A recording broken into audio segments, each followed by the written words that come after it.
Գիտեք, այն Ֆայնա Ռանևսկայան, որ ասում էր յուրաքանչյուր սիրամարգի պոչի տակ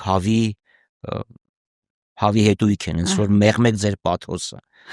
Հիմա վարկը բերում են, ներկայացնում են որպես եսի մինչ։ Հիմա եւ հարցը շատ հետաքրքիր է, ասում ենք, այդ վարկը, որը դուք անցկացրեցիք, որը դուք Գերմանիայից վերցնում եք էժան, վերջնական շահառուն,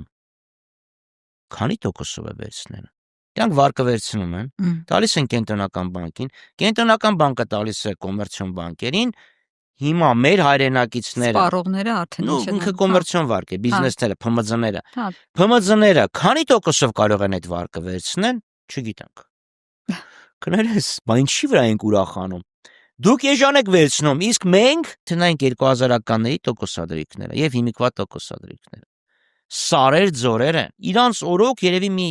9 միլիարդի կարգի վարկային բեռը մեծացել է, ավելի քան կրկնապատկել է։ 9 միլիարդ մի քիչ ավելի 9 բազայի վրա գնաց։ Իրանք ավելի քան կրկնապատկել են մեր վարկային բեռը։ Այդ վարկը, որ հանենք առանց վարկի սեփական միջոցներով,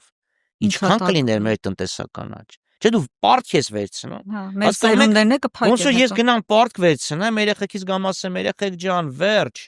Այսօր ուրեմն iPhone եք ունենալու։ Հա, այսօր ուրեմն ձեզ ամենավերջին iPhone-ն եմ առնում։ Դե ասեմ, վայ, ինչ լավն է, պապան։